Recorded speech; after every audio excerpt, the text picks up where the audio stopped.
He needed some minutes. He needed to get out there and play. He needed to get his confidence back, let it flow a little bit.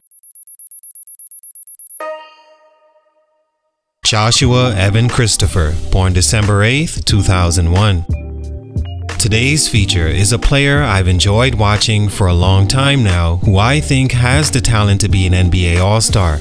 Yet he's only been in the league little over 2 seasons now and has already been affiliated with or played for 5 different basketball teams and can't seem to stick.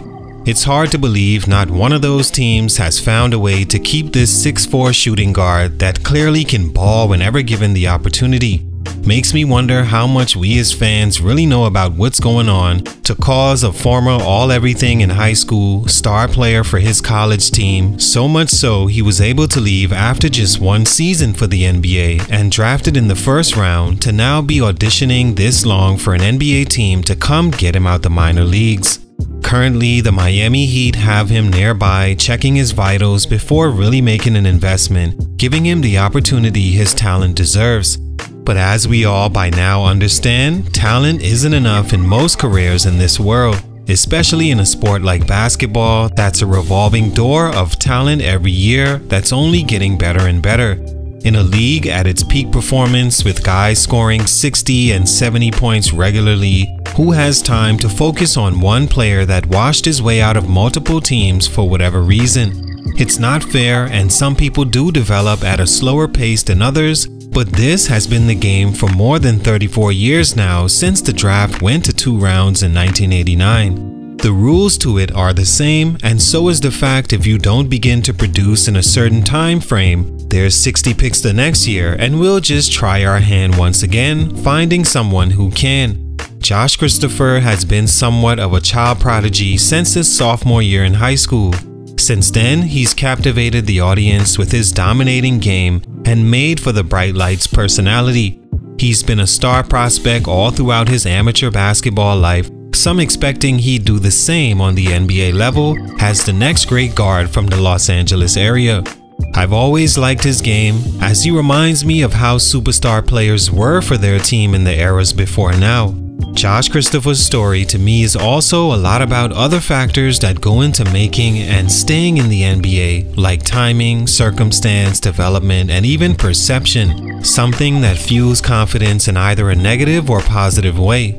He hasn't hit his stride yet, and I truly do hope he finds the right situation, but as of right now, his growth is being stunted. Let's talk about it. Salute to Marcus Underwood on IG for this request. It's your boy JC Stunted Growth. Let's get it, man. Take a minute to like, subscribe, and comment on who I should do next. Josh Christopher is a 6'4" shooting guard born in Carson but raised in Lakewood, California that had no choice but to pursue basketball. Being the youngest of 4 kids and the older 3 all played and did well in basketball and sports in general.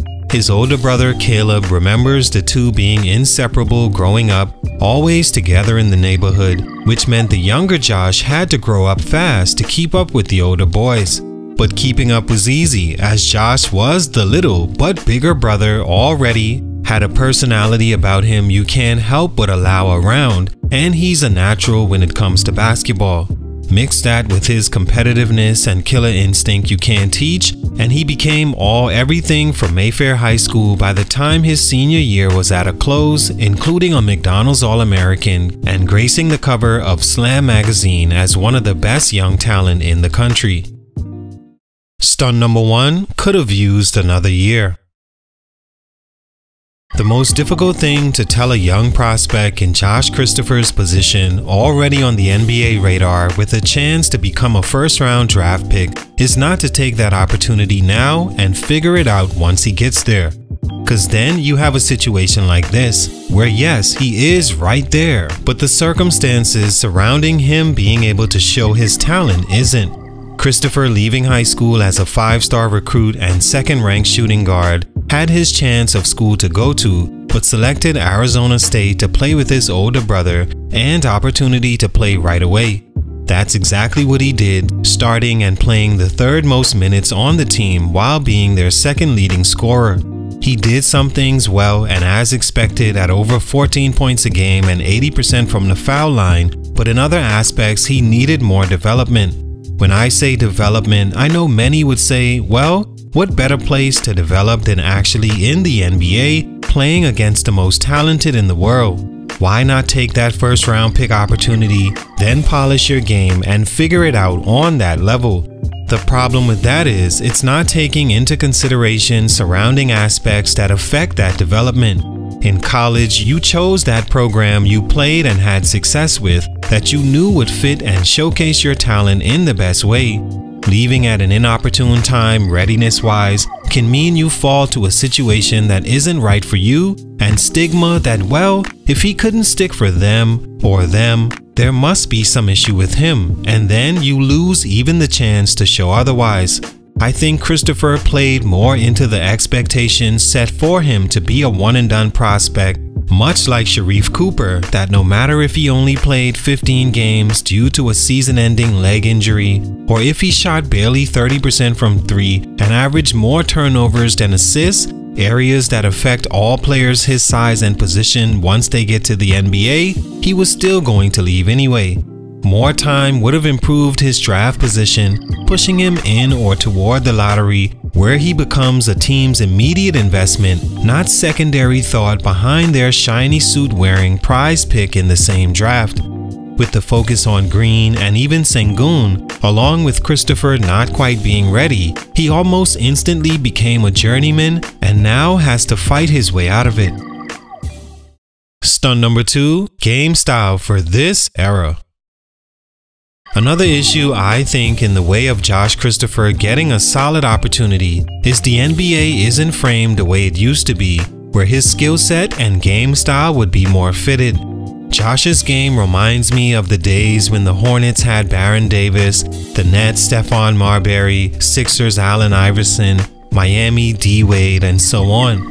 Each team had a superstar player, or at most a superstar and secondary guy, but most of the responsibility fell on the one guy who always controlled his team's pace and had the authority to put the team on his back in win or lose situations.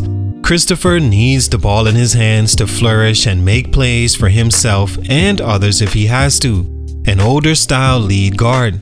Problem with that is, first, he wasn't drafted to a team that wanted to use him that way. Instead, the Rockets played him mostly as a slasher, spot-up shooter, or energy guy off the bench.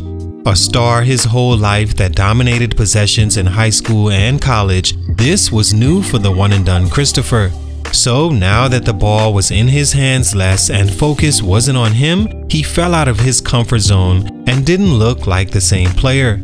Secondly, the game is played much different than it was when Josh would have been perfect, in that teams strive now off smarter basketball schemes, ball movement, and scoring at a higher and more efficient pace. Josh can be a ball stopper naturally and has to pretty much get all the way to the hoop or take tough mid-range shots to be effective.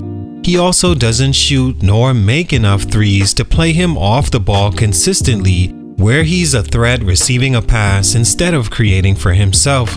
His Rockets coach Paul Silas said when asked why they decided to send Christopher to the G League that Josh needs to learn how to make better decisions and understand shot selection, two things that reflect IQ on the floor. In a different era, he'd be expected to 1-4 flat 80% of his touches, work off constant pick and rolls, or clearing the floor where he could go one-on-one.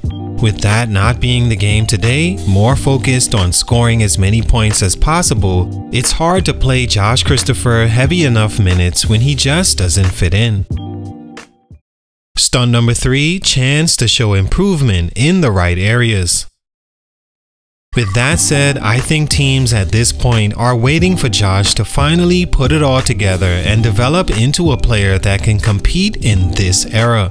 They know he can score the basketball if he's the focal point of a team like he was and is in the G League, leading to him averaging 17 points in 27 minutes in 23-24. But is he taking good shots? Is he taking and making open shots, not overdriving into another bad decision? Has he learned how to get his team involved without slowing up the offense for him to create opportunities? And does he understand when to look for his opportunities within the flow of the game at a high level, especially when playing with players on the team paid to get their shots and coaches' jobs on the line if said star player doesn't? Can Josh Christopher lead those men? With so many different situations so early in his career, it's hard to retain confidence that you can be all those things. Silas mentioned confidence as well as something he wants Josh to find once again, but in his position, it's difficult to if you're not truly getting the opportunity. He was traded to the Grizzlies in the Dillon Brooks deal, waived months later, signed with the Jazz, and waived in days with no games played for them, joining their affiliated team instead for 22 games. He signed with Miami Heat's G League team January 2024 and is awaiting his debut. All in all, I don't think Josh Christopher got his fair shake as of yet. He came into a not-so-fitted situation in Houston with the focus on Green and other young players, and it led to him being used in ways he wasn't used to or developed as yet. Now that he is showing he could be a better deep shooter, the stigma on him isn't allowing him real opportunities.